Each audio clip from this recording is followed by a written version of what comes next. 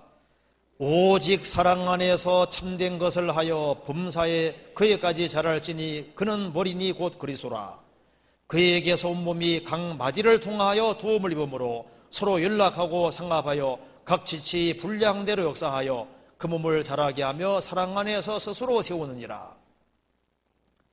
주님은 머리고 구원받은 우리는 몸이기 때문에 우리 한 사람은 지체의 한 부분이니까 연결돼서 공급받으면 저절로 자라게 되는 거예요. 골로새서 2장 보시겠습니다. 골로새서 2장 19절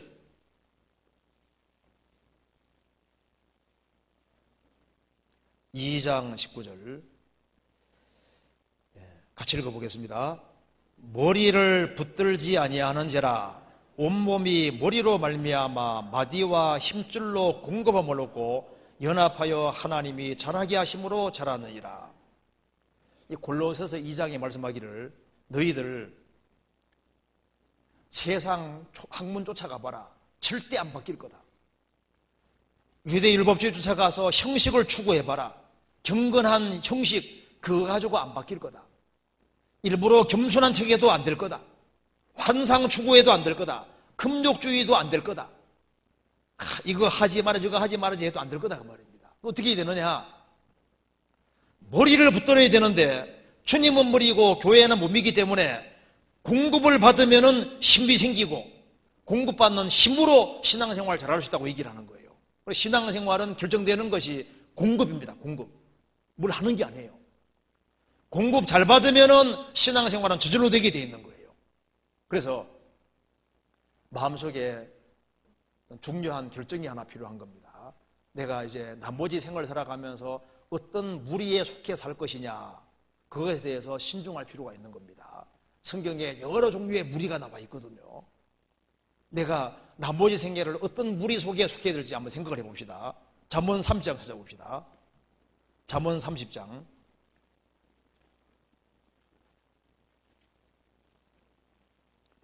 11절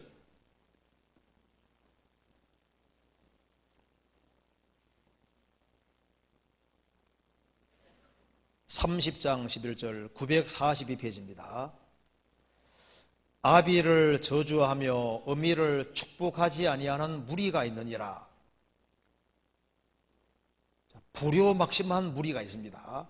스스로 깨끗한 자로 여기면서 오히려 그 더러운 것을 씻지 아니하는 무리가 있느니라.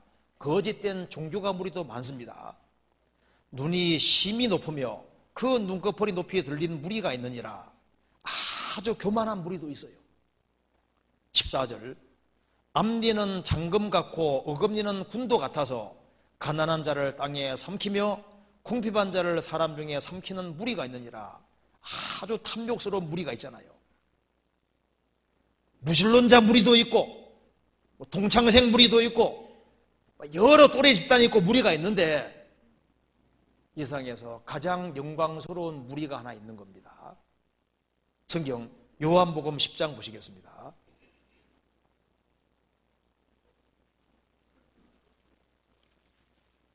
(10장) 16절 164페이지입니다.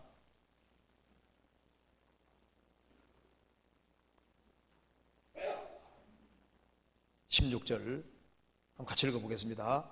또 이 우리에 들지 아니한 다른 양들이 내게 있어 내가 인도하여야 할 터이니 저희도 내 음성을 듣고 한 무리가 되어 한 목자에게 있으리라. 이 우리에 들지 아니한 다른 양들이 내게 있어 내가 인도하여야 할 터이니 저희도 주님의 음성을 듣고 한 무리가 되어 한 목자에게 있으리라.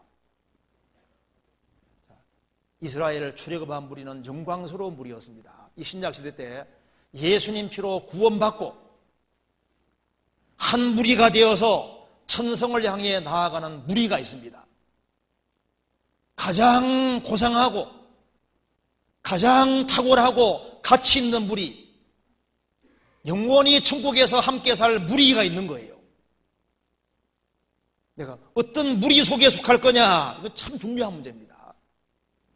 주님 피로 구원받은 무리를 양떼라고 성경에 말을 하고 있습니다. 양떼.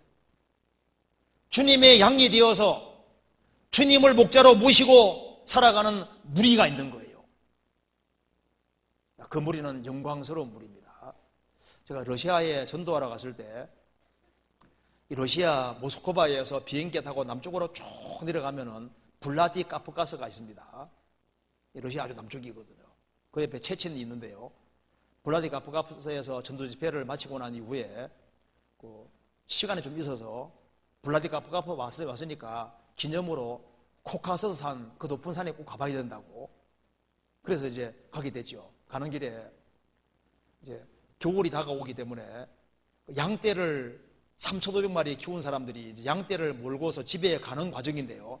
도로를 점령한 겁니다. 그래서 우리가 도로를 이제 점령했는데 그걸 뚫고 양떼를 뚫고 산에 올라가서 보고 내려오니까 여전히 양떼를 몰고 가고 있어서 2번 통과했습니다. 그때 보니까 이야, 그 많은 양떼를 보니까 꼭 무슨 생각 나냐 하면은 주님 피로 구원받은 사람들이 한 무리가 돼서 나가는 거, 그 모습하고 비슷하더라니까요. 요번 양이 7,000마리라고 성경에 나와 있잖아요. 3,500마리 양. 보신 분들 한번 보실까요, 여기에? 이거 한번 봐봐요.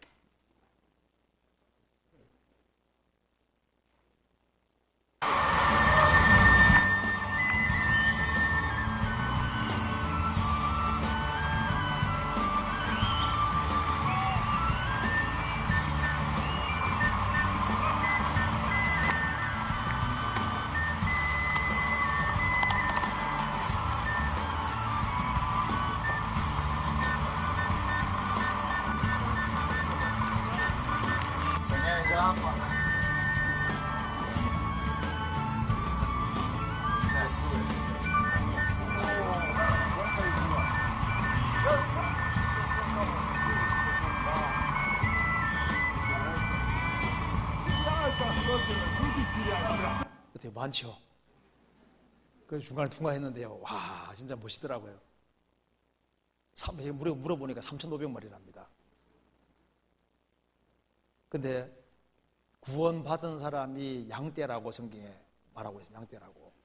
주님께서 구원받은 사람을 인도해 가시는 거예요. 그리고 이스라엘 백성들이 양의 피를 경험하고, 어제 배웠죠. 6월절 양의 피를 경험하고 출애굽을 했을 때 출애굽한 이스라엘 백성들이 진치고 모여있을 때 그 모습이 십자가 모습입니다. 이거 한번 봐봐요.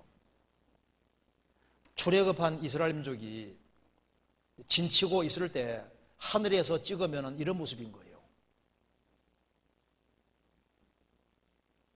여기에 중앙에 성막이 있고, 그리고 이제 쭉 위에서 보면요, 십자가 대형입니다. 그러니까 성막 중심으로 해서 양쪽에 직선을 딱 쳤는데 십자가 모습인 거예요. 그러니까 출애굽을 한 이스라엘 백성들이 광야 통과해서 가나안 땅 들어갔잖아요. 주님 피로 구원받은 사람이 성령이 인도받아서 천국 들어가는 과정하고 똑같은 겁니다. 그래서 출애굽 당시에 에집트를 나온 그 사람들이 정말 가장 위대한 사람들인 것처럼 신약시대 때 주님 피로 구원받아서 한 무리가 되어서 천성 향해 나아가는 그 사람들이 역사의 무대의 주인공이고 제일 중요한 사람들인 겁니다. 그러면 구원받은 무리 가운데서 성령께서 크리스찬들을 어떻게 길러가냐 하면은 방법이 있습니다. 이게 이제 중요한 겁니다. 하나님이 정하시기를 음식은 입으로 먹도록 정하신 거잖아요. 그래서 음식을 입으로 먹어서 소화시켜서 힘이 주어지도록 정하신 것처럼 영혼은 음식을 아무리 많이 먹어도 영혼이 튼튼해지는 게 아니에요.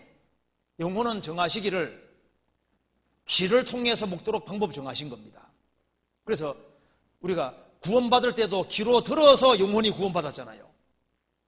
신앙생활도 귀로 잘 들으면은 듣는 속에서 말씀이 영혼 속에 들어가면서 말씀이 귀를 통해서 영혼 속에 역사하시는데 말씀 갈 때 성령이 같이 가기 때문에 그런 거예요.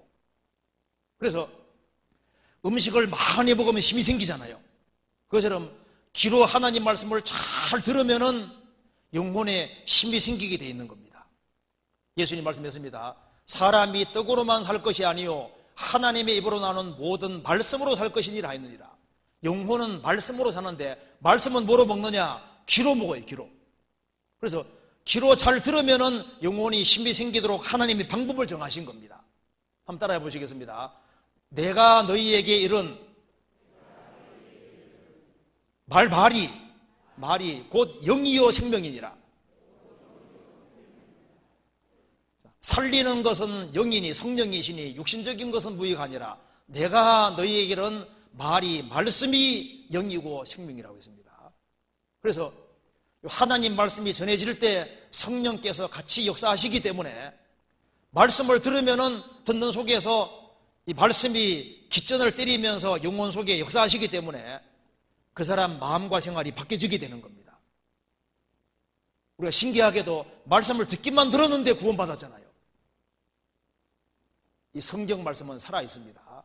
하나님의 말씀은 살았고 운동력이 있어 좌우의 날선 어떤 검보다도 예리하여 가장 날카롭고 예리한 게 하나님 말씀이고 말씀은 살아있기 때문에 영혼을 찔러 쪼개고 영혼에게 힘을 주시고 바꿔주시는 거예요. 그래서 신앙생활은 말씀 듣는 것이 제일 중요한 겁니다. 그래서 말씀이 많이 들어오면 그 사람이 영적으로도 충만하게 되는 거예요. 성경 에베소서 5장 보시겠습니다.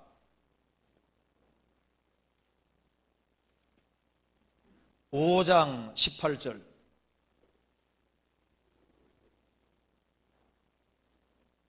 같이 읽어보겠습니다. 5장 18절 315페이지입니다.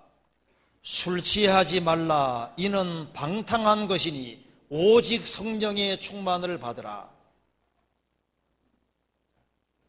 술 충만과 성령 충만은 정반대입니다. 그리스의 시인 아나크레온이 죽었습니다. 그 사람 비문에 이렇게 적혀 있습니다. 지나가는 나그네여 나에게 헌주를 부어줘. 나는 술꾼이라고.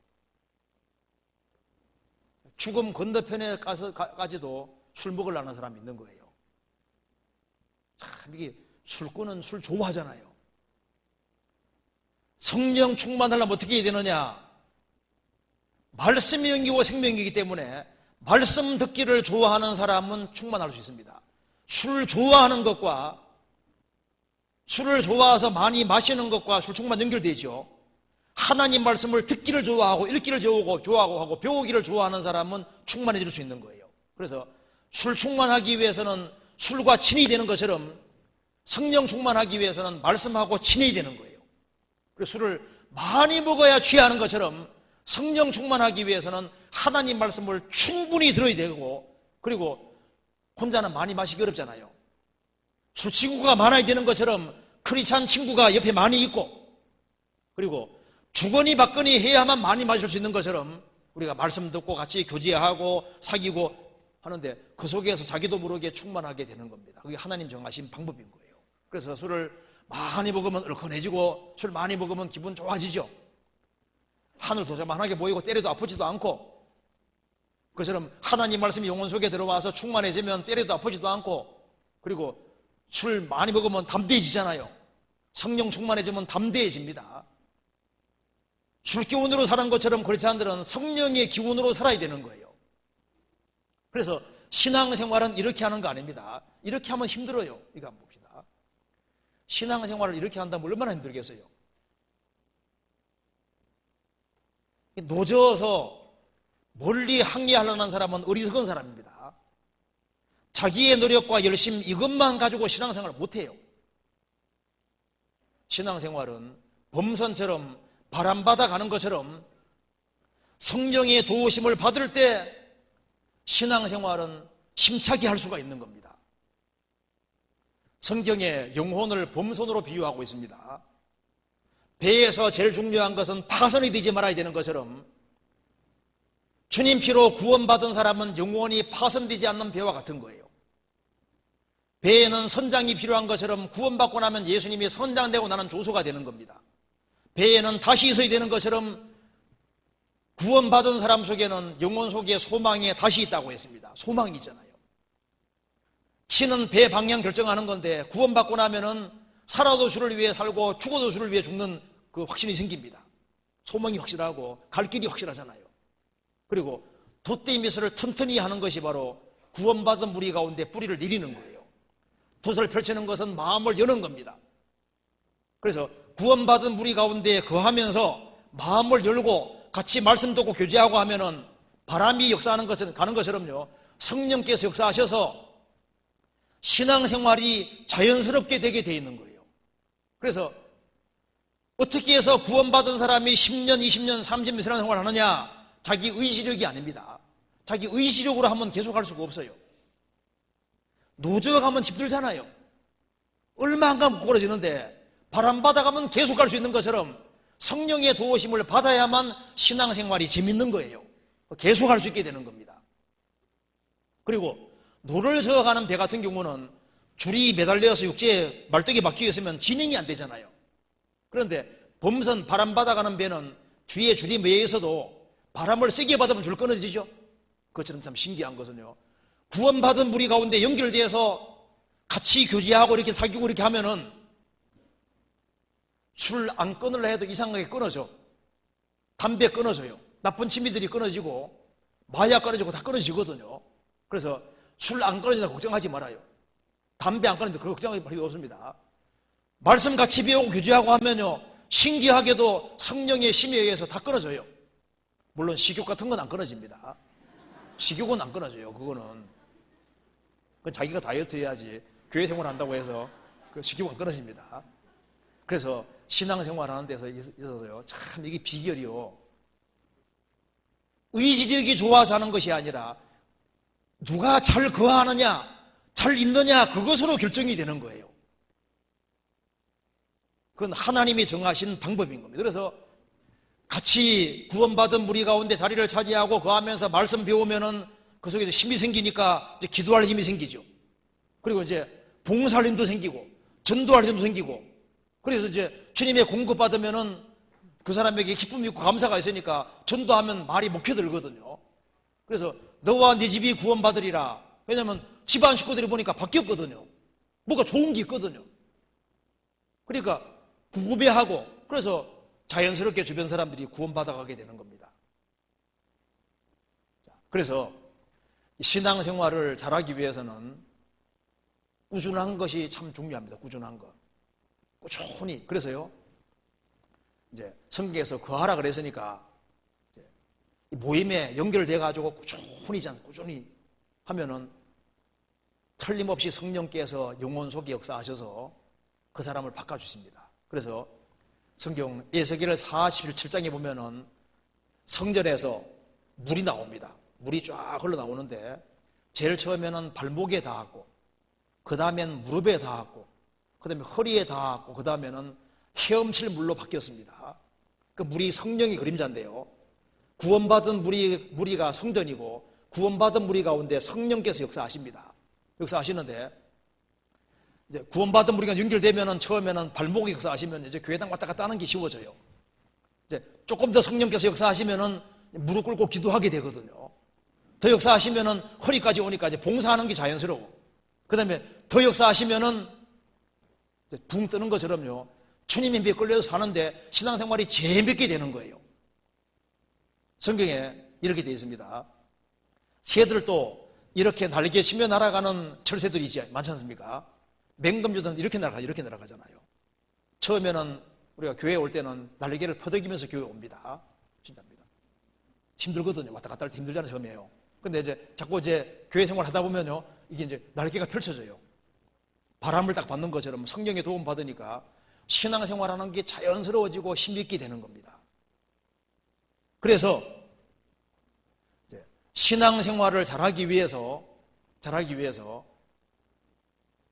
우리 영혼을 구원한 것도 말씀이고, 우리 신앙생활을 결정하는 것도 얼만큼 말씀을 잘 듣느냐, 그것으로 결정되기 때문에 우리 신앙생활 잘하기를 정말 원하면은 말씀 듣는 것을 제일 중요하게 생각해야 되는 거예요. 제가 자주 하는 얘기인데요, 우리가 다른 건 몰라도 신앙생활에는 성공해야 되잖아요. 신앙생활에 성공하기 위해서는 시간 투자가 제대로 돼야 되는 겁니다. 그래서 어떤 성공학을 가르치는 사람이 항아리 속에 모래가 반들어 있는데 옆에 돌들이 크고 작은 돌들이 많이 있습니다. 제주권 넣으라는데 아무도 성공 못하는데 강사가 모래를 다 끄집어내고 난 이후에 제일 큰 돌을 중앙에 놓고 그 다음에 돌들을 쫙 놓고 난 다음에 모래를 싹 부으니까 다 들어가는 거예요. 그 얘기를 하면서 왜 인생에 성공 못하느냐, 마음속에 짜잘한 것이 너무 많이 들어와 있다는 거예요. 그래서 짜잘한 걸 하고 다른 중요한 것을 뒤로 미루니까 이것이 신앙의 인생에 실패하게 되는데, 인생에 성공하기 원하면 제일 중요한 것을 제일 가운데 둬야 된다 그 말입니다. 그리고 제일 중요한 것에다 우선권은 부여하고 난 다음에 다른 걸 이렇게 배치해야 되는데, 신앙도 마찬가지입니다. 신앙생활 잘하기 원하면은 시간 나면 교회 나오고 시간 없으면 안 나오고 이렇게 생각하면 반대로 생각하는 거예요. 신앙생활에 성공하려면은 말씀 듣는 시간이 제일 중요하니까 주일 시간은 내 시간이 아니라고 생각해야 되거든요. 그리고 주일하고 수요일 말씀 듣는 게 제일 중요하니까 주일과 수요일은 내 시간이 아니라 생각하고 하나님께 바치는 식으로, 그래서 하나님 중심으로 먼저 생각을 하고, 구역 모임, 조모임 일주일에 한 달에 한 번 있으니까 그쪽으로 먼저 배치해 놓고 다른 시간을 배정하는 게 필요해요. 그래서 먼저 시간을 하나님께 드리면은 그 다음에 인생의 우선순위가 잡히니까 그 다음은 저절로 쫙 되게 돼 있는 거예요. 우리가 왜 신앙생활을 힘있게 못했냐 하면은 지금 반대로 생각했습니다.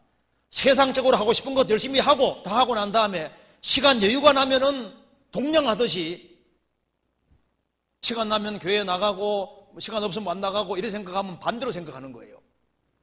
직장 생활은 반드시 해야 될 걸 알면서, 중요 결혼식은 반드시 갈 걸 알면서 왜 하나님 말씀 배우는 걸 가장 중요하게 생각하지 않냐 그 말입니다. 그래서 한 달이라는 스케줄 속에서 제일 우선권을 하나님 말씀을 배우는 그쪽에다 포커스를 먼저 두고 난 다음에 거기에 먼저 우선권을 두고 나머지 하면은, 먼저 그의 나라를 구하면은 그 나머지 주님 다 도와주세요. 만일 우선권을 하나님 먼저 삼지 아니하면은 인생이 계속 밀리게 되고 탁월한 크리스찬, 훌륭한 크리스찬이 되지 못하고 나를 통해서 30명, 60명, 100명이 구원받아야 되는데 그렇게 되지 못하게 되는 겁니다. 하나님이 한 사람이 구원받았을 때 나만 구원받는 게 아니라 내 집안 식구들이 구원받고 다 구원받기 원하는 겁니다. 그 위해서 우리는 먼저 우선권을 하나님께 드리는 것이 필요합니다.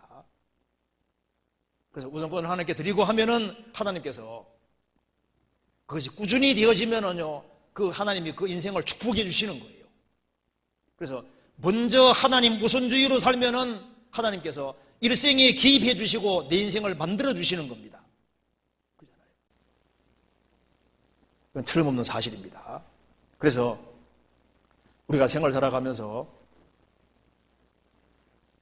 우리 인생에서 내가 시간을 제대로 활용해서 하나님 우선주의 신앙이 되어야 되겠다. 그걸 마음에 굳히고 그렇게 하셔야 되겠습니다. 그리고 그 구원을 받고 신앙생활을 잘하는 가운데서 살다가 우리가 천성에 서야 되는 겁니다. 천국에. 우리 한 군데만 더 봅시다. 욥기 성경 시편 23편 봅시다. 시편 23편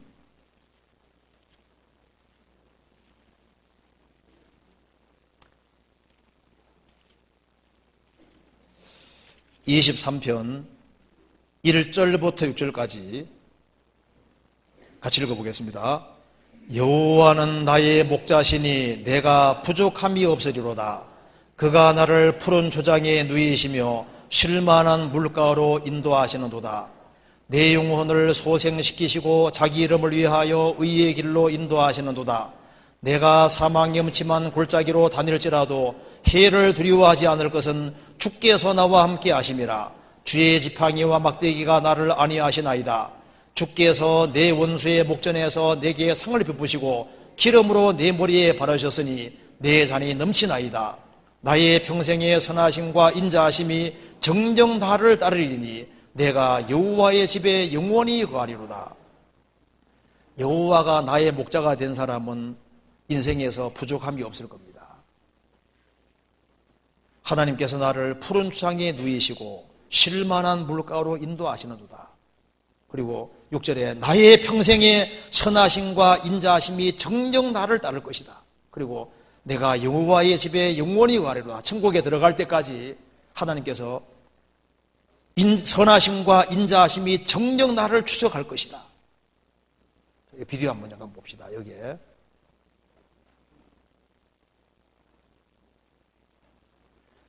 우리가 천국 들어갈 때까지 하나님 도와주십니다. 비디오 한번 잠깐 봅시다.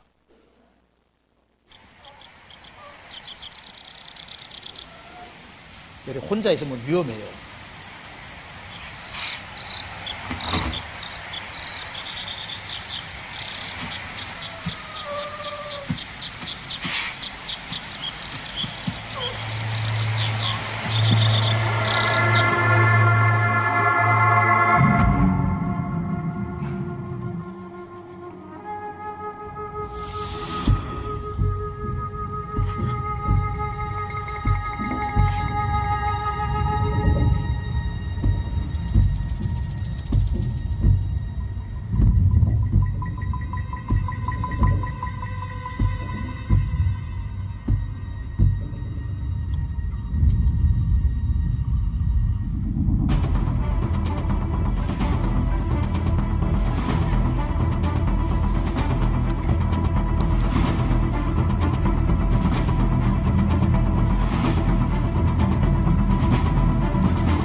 아버지가 있다는 것은 큰 축복입니다. 하나님이 우리 아버지가 되셨고 우리 영혼을 구원하셨고 그 하나님의 계시는 그 천국에 들어갈 때까지 내 인생 속에 하나님의 선하심과 인자하심이 정녕 나를 따를 것이다. 천국 들어갈 때까지. 그래서 이 하나님은 영영이 우리 하나님이신 우리를 죽을 때까지 인도하시리로다. 그래서 우리를 영원히 사랑하시는 그 주님 앞에 우리가 해야 될 것은 아주 간단한 겁니다. 그래서 먼저 피가 믿어진 사람은 거하는 것부터 배우세요. 거하는 것.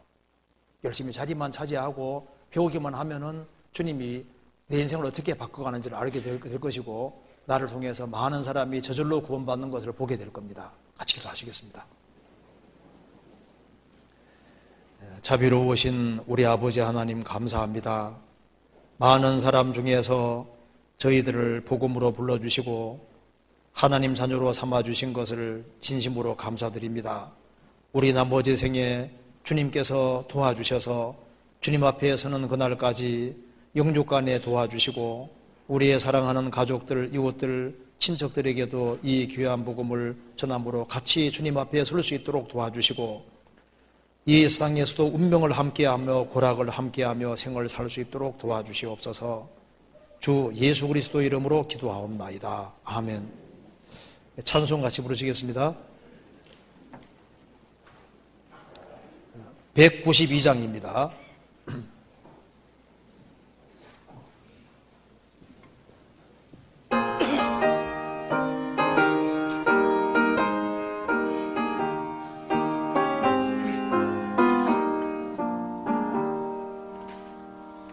영원히 죽게 될 내 영혼 구하려 주께서 십자가 지셨네.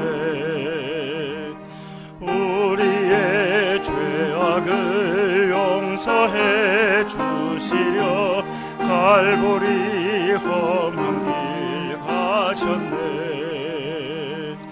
나의 죄 사했네. 나의 죄 사했네. 주님이 지신 십자가로 우리 주 예수님 날 대신하시고 죄 없이 십자가 지셨네. 나의 맘 깨끗게 하려고 오신 주 사랑은 한없이 그도다. 주께서 내 죄를 사하신 후로는 온전히 자유함 얻었네. 나의 죄 사했네. 나의 죄 사했네. 주님이 주신 십자가로 우리 주 예수님 날 대신하시고 죄 없이 십자가 지셨네. 언제나 주님의 능력을 힘입고 이 세상 기쁘게 살겠네. 나의 죄 사하여 깨끗게 했으니 언제나 찬송을 부르리. 나의 죄 사했네. 나의 죄 사했네. 주님이 지신 십자가로 우리 주 예수님 날 대신하시고 죄 없이 십자가 지셨네. 광고해 주시겠습니다.